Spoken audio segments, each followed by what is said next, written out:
broken sky. All right, here's the deal. You're gonna have to like read this upside down, but here's kind of a picture of, we'll call it, you've heard this, haven't you? Life is a journey.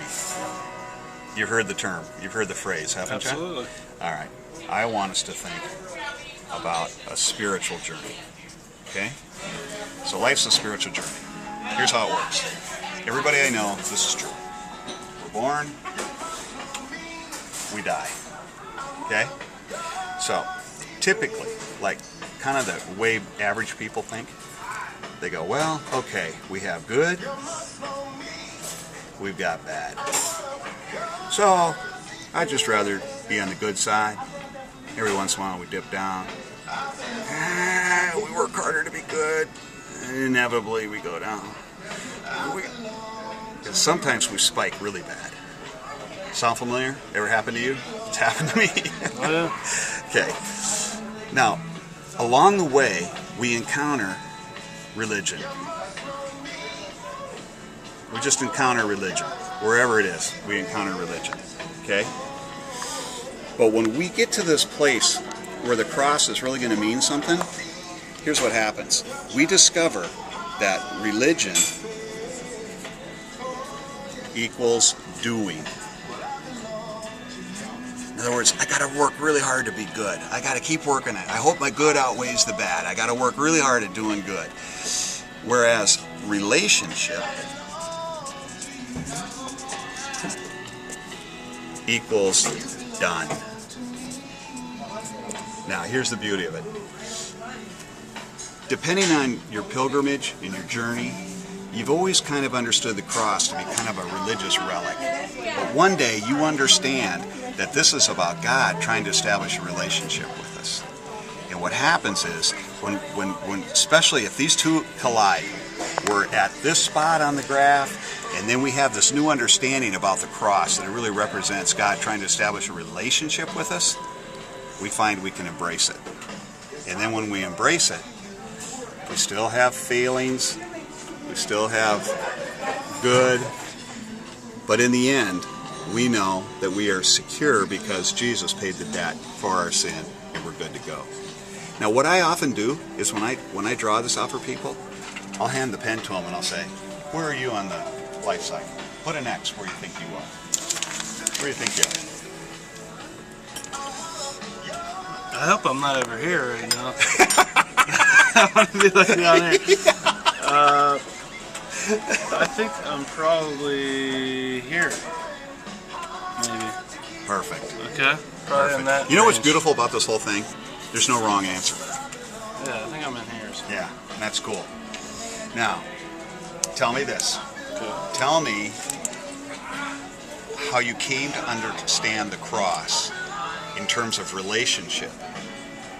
Like, how did that happen? Was it part of your upbringing? Just kind of explain how you got there. How did that work? Okay. Well, I came to know the cross as a relational situation. Not, I wouldn't say from my upbringing. More How so. were you brought up? I was brought up Catholic. Okay. Well, the cross is a big part of that. Absolutely, and, Right? and it was, but it was.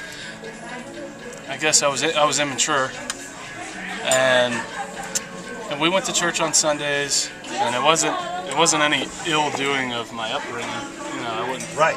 Exactly. at all. It just I never built a relation. I never built relationship. Wasn't it was religion. It was doing.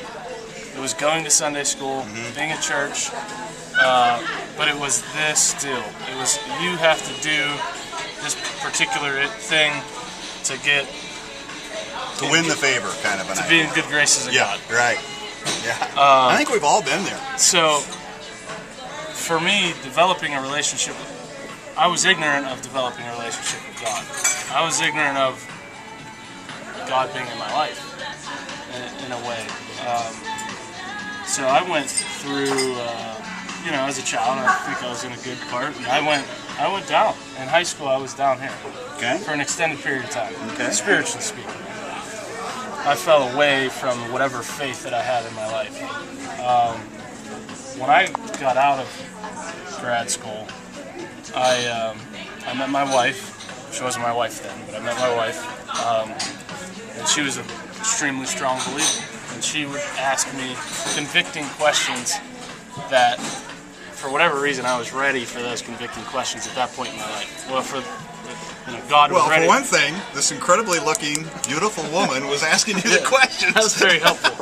Figure something out to say to keep the conversation going. Exactly. So, at that point,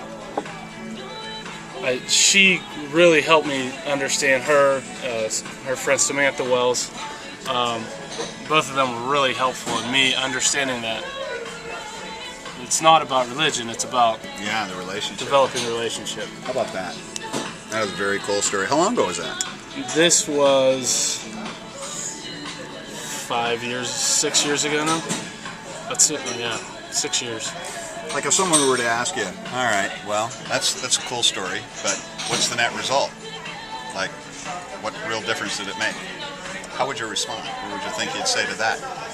I would say it makes the world of a difference. Like how?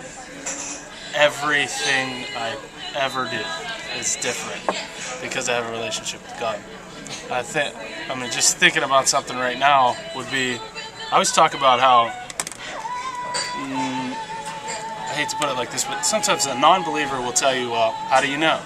Or, well, you can't see it, so it's... Yeah, how can you prove it, kind of thing? Prove it situation. And I always talk about, because I have a relationship with God, my faith is it's tangible. I feel like I can hold my faith in my hand. I feel like I can touch it because it's so close to my heart.